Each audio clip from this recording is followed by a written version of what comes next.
वध राक्षसों का होता है, जैसे रावण वध, कंस वध, वैसे गांधी वध।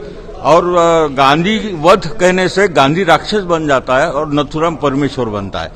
कार्यक्रम का मूल उद्देश्य था कि जयप्रकाश जयंती के बहाने जनता को जागरूक किया जाए, खासकर युवकों के बीच बेरोजगारी के मुद्दे को वैज्ञानिक तरीके से पहुंचाया जाए, जयप्रकाश जी के जीवन को युवक समझें और गांधी जी के विचारों को भी समझें। आज 11 अक्टूबर है, भारत रत्न लोकनायक जयप्रकाश नारायण की जयंती। देश भर में लोकनायक की जयंती के मौके पर अनेक कार्यक्रम आयोजित किए गए हैं। जेपी की जयंती के मौके पर युवा सम्मेलन का आयोजन किया गया। युवा सम्मेलन में देश भर से जेपी के अनुयायी और सामाजिक कार्यकर्ताओं ने हिस्सा लिया। सम्मेलन 3 सत्रों में चला।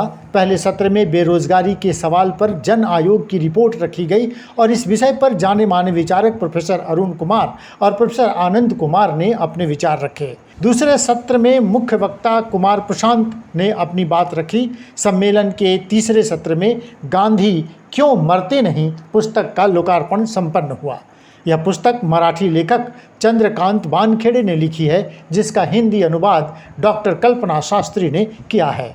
इस मौके पर जाने माने सामाजिक कार्यकर्ता एवं गांधीवादी शुभ मूर्ति, जयप्रकाश नारायण के आंदोलन के समय से ही सक्रिय रहे मदन जी और कई वक्ताओं ने अपनी बात रखी।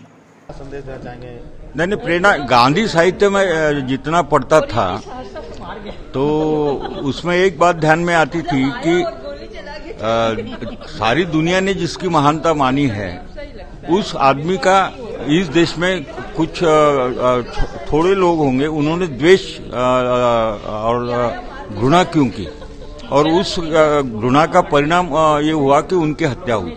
और गांधी हत्या को भी हत्या नहीं कहते, ये बात समझ लीजिए, गांधी वध कहते हैं। और वध राक्षसों का होता है, जैसे रावण वध, कंस वध, वैसे गांधी वध। और गांधी वध कहने से गांधी राक्षस बन जाता है और नथुराम परमेश्वर बनता है। एक शब्द में भी उन्होंने इतनी कमाल कर दी है। था गांधी को क्यों मारा, जैसे कि उन्होंने बताया कि गांधी को मारा क्योंकि 55 करोड़ रुपए का सवाल था, वो पाकिस्तान को देने कह रहे थे वगैरह वगैरह। बाकी हम लोगों ने उसका स्पष्टीकरण ही नहीं किया।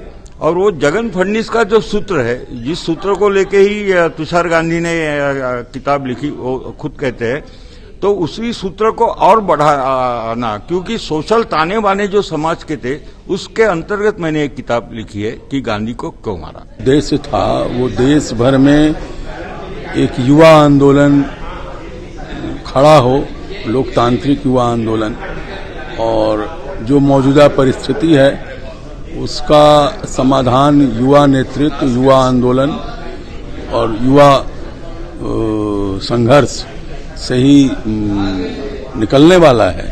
इसलिए आज का जो ये युवा सम्मेलन है वो मुख्य रूप से युवाओं की जो समस्या है बेरोजगारी, जो एक तरह से समग्रता में पूरे समाज और अर्थव्यवस्था को अपने में समेटे हुए है, तो इस मुद्दे पर आज ये सम्मेलन, आज ये प्रयास हम लोगों का है।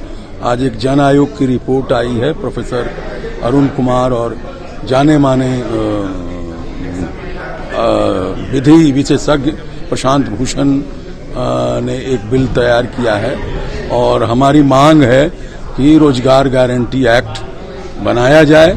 रोजगार गारंटी एक्ट को लेकर के हम पूरे देश में अभियान चलाएंगे। कार्यक्रम का मूल उद्देश्य था कि जयप्रकाश जयंती के बहाने जनता को जागरूक किया जाए, खासकर युवकों के बीच बेरोजगारी के मुद्दे को वैज्ञानिक तरीके से पहुंचाया जाए, जयप्रकाश जी के जीवन को युवक समझें और गांधी जी के विचारों को भी समझें। इसलिए 3 सत्र में हम लोगों ने इस सम्मेलन को बांटा।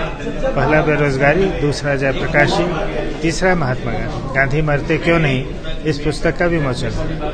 इस बहाने ये सारी चीज़ें साफ हुई, गांधी, जयप्रकाश और लोगों की आम समस्या बेरोजगारी की और दूसरी समस्या। ये उद्देश्य था और मैं मानता हूँ कि आज उद्देश्य हमारा सफल हुआ।